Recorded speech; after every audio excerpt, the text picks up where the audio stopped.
Hello again to all my food warriors. Welcome back to the channel. Coach Joe here. Today we are making one of the quickest and simplest pasta recipes, an absolute classic, pasta with pesto.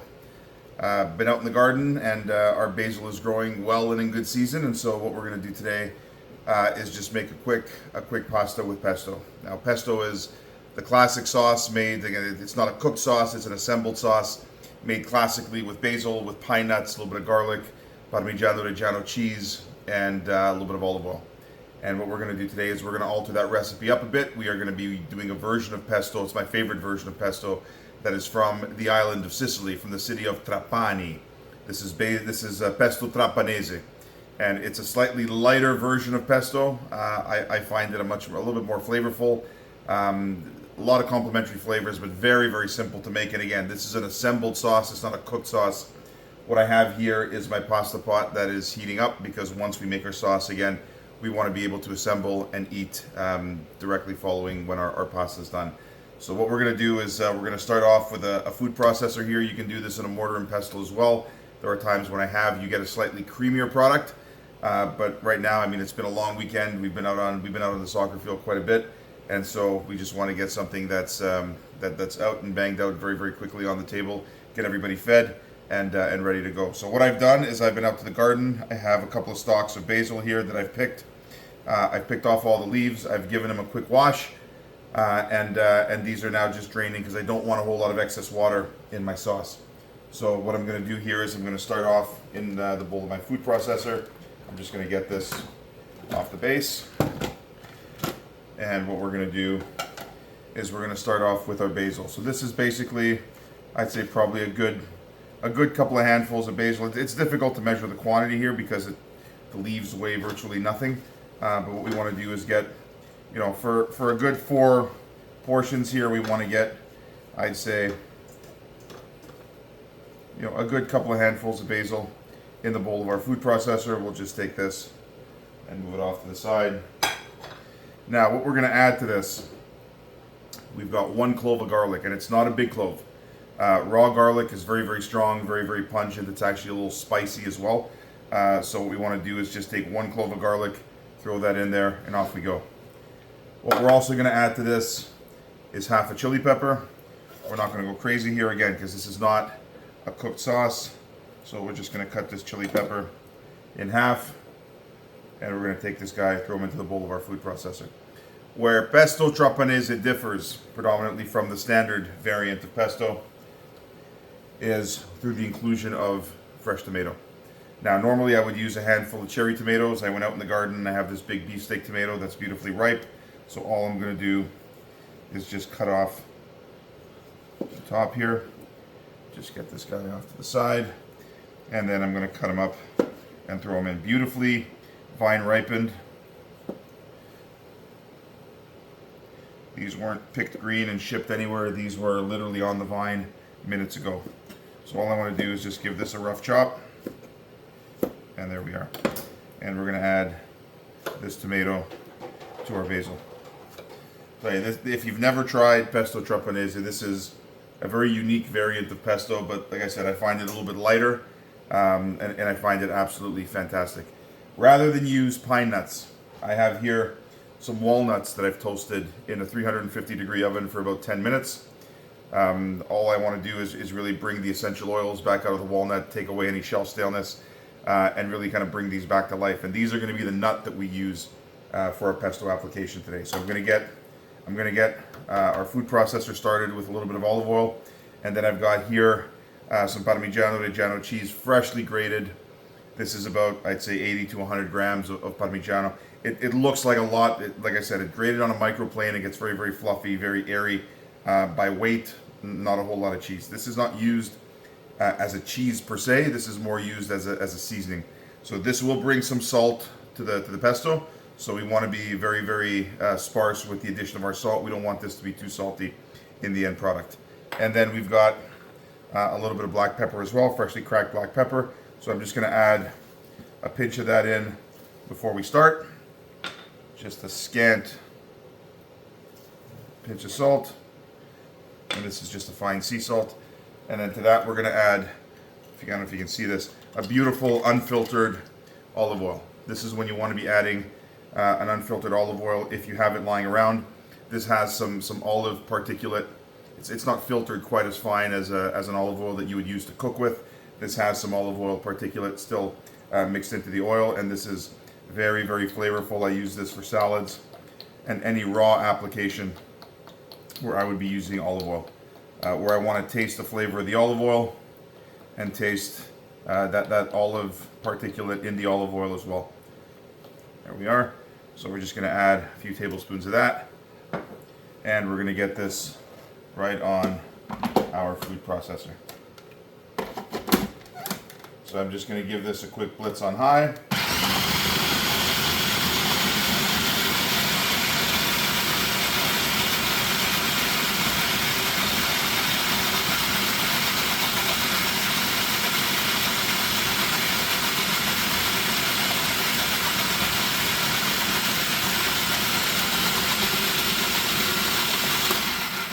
There we go. Now you'll notice the color of this one is a little bit orange, just because obviously we've got the inclusion of tomato in there. But we're gonna take this guy off and just have a quick look. Oh, absolutely beautiful. Now what we're gonna do here as well is we're gonna take our nuts. So it may seem a little bit thin, a little bit liquidy at the moment. Not to worry. We're gonna take a couple of handfuls of our walnuts and just add it in there as well. That should be enough. And then what we're going to do right at the end is add our Parmigiano Reggiano. So what we'll do is we'll get the lid back on. There we are.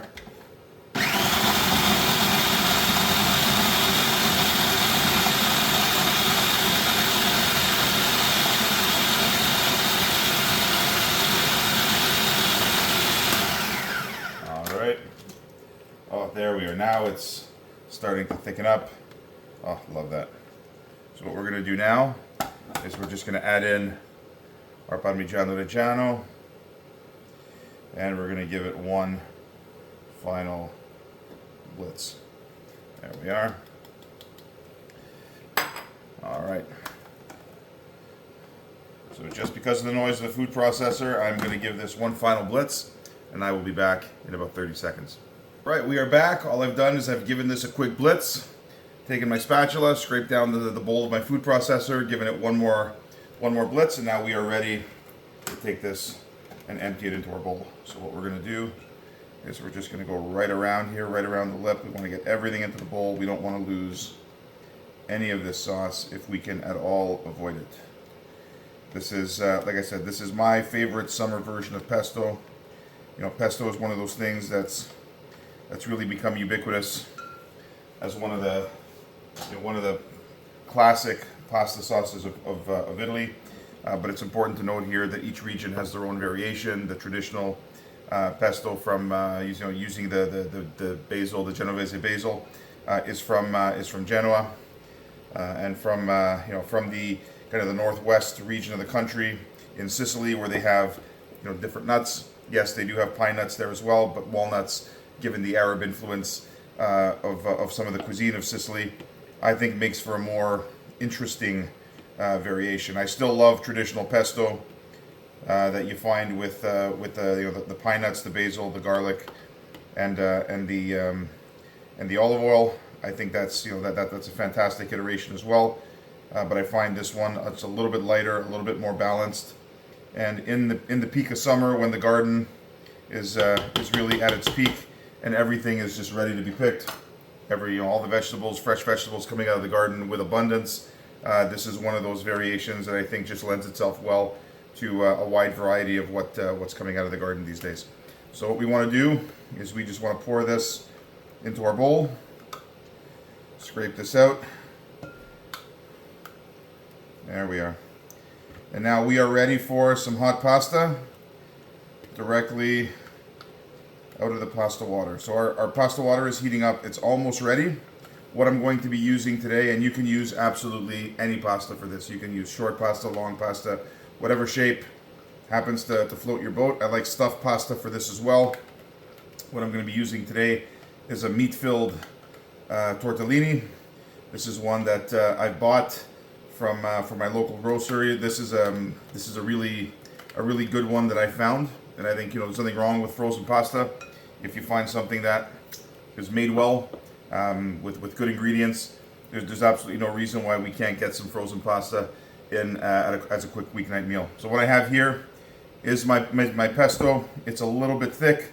So what I'm going to do just before we throw the pasta in here is just 1 ladle of pasta water just to thin it out a little bit, and then we'll get everything assembled and everything plated up. So I'm just going to wait for my water to boil, throw my pasta in, and I will see you as we're ready to bring this all back together. All right, we are back. I think our pasta is just about there. So because we're using a stuffed pasta for this specific recipe tonight, I'm using about 750 grams to feed 4 hungry people. If I was using just a regular dry pasta for this, I'd be using about 500 grams, and that would be plenty to feed 4 hungry people. And so, what we're going to do, we're just going to take the lid off our pot here. I think that is looking very, very good. Just going to give this a quick stir. Yep, these guys are ready to go. They're all floating at the surface. And so what I'm going to do before I extract our pasta is I'm just going to get a ladle of the pasta water here, and I'm going to add it into our pesto. It's a little bit thick. It's thickened as it sat here for a few minutes waiting for our pasta to cook. So what I want to do is I just want to loosen that up a little bit so it coats the noodles a little bit better. This is not a cheat. This is very, very traditional in terms of how pasta is made. If the sauce tends to be a little thick, it's typically loosened with the pasta water that does contain a little bit of salt and a little bit of starch from the noodles having released that starch into the water. So what I'm going to do is I'm just going to take a good ladle full, and we're just going to loosen that up. And as you'll see now, it's going to go from a thick sauce into something that's, there we are, a little looser, a little more silky. There we are. And that is going to coat our noodles absolutely beautifully. So we're just going to cut the heat on this. Let's see if we can just lift our colander up here, put that at an angle, let those noodles strain. The handles are a little bit warm, so we'll just use our towel. Now we don't want any of that excess water because we did add a ladle of that pasta water into our pesto. And here we are. We'll just get our tortellini right in there, make sure we have nobody left behind. Everybody out of the pool. And we'll just give this a quick stir here. There we are. Look at that. The sauce is beautifully silky, coating all of our noodles. Oh, that is absolutely stunning. And the beauty is, everything is in this sauce. You don't need to drizzle any more, extra virgin olive oil for that raw olive oil dimension at the end of the dish. The sauce wasn't cooked, so it's still got that raw olive oil element to it. We don't need to sprinkle any cheese. The cheese is in there. It's absolutely a beautifully self-contained dish. I'm telling you, this is just the taste of summer. So we will get this right into a bowl. We will taste this up here, and we will let you know exactly how we did.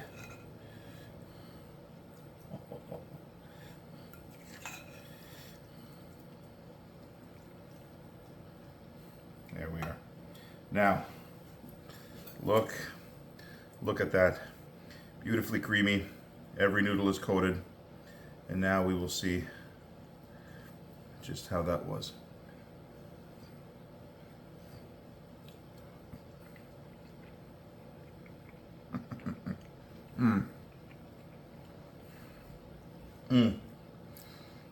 You still get that basil front and center, but the tomato just cuts some of the astringency from the basil. It just makes it a much rounder flavor.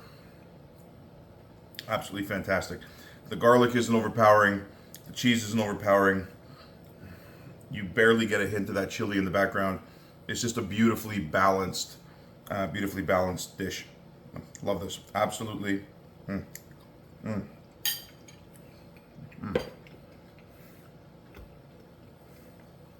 Absolutely love it. I hope you try it. It literally takes minutes to prepare. In the time that it takes the water to boil, you can literally go out even into the garden, get all your ingredients together. It literally is that simple. It's a no-cook sauce, very healthy. I do hope you try it. It's an interesting variation on the traditional pesto. Pesto Trapanese, do give it a try. As always, please do like and subscribe if you find the content at all useful. Please do share it as well, as it is meant to be shared. And I will see you on the next one.